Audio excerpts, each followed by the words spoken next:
دفتر میں.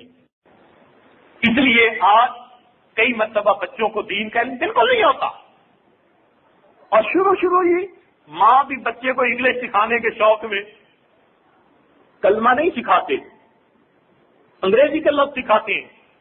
ہم ایک گھر میں گئے تو وہ کہنے لگے جی میرا بچہ ماشاءاللہ بولنا شروع کر دیا اور یہ آپ کو سنائے گا. ہم نے کہا سنائے بھائی.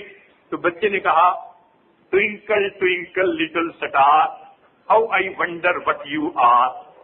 اب باپ بڑا خوش ہے، میرے بچے نے بولنا شروع کر دیا. میں نے کہا جس کو کلمہ آتا ہے، کہنے لگا ابھی سکھائیں گے. تو کلمہ ابھی سکھائیں گے اور یہ لوگ پہلے سکھا دیے. چنانچہ عجیب مسئلہ ہے، ابو آج کل امی موم ہے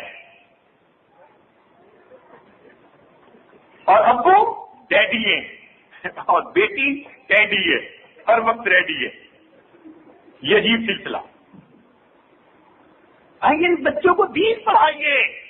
قرآن مجید میں آتا ہے کہ قیامت کے دن جب نوجوان بچوں کو بھیجا جائے گا جہنم میں تو وہ اللہ کے سامنے فریاد کریں گے، کہیں گے ربنا، اے ہمارے پروردگار. سنیے قرآن عظیم الشان، اللہ کا فرمان، ربنا، اے ہمارے پروردگار، انا اطعنا سادتنا وکبراءنا فاضلونا السبیل.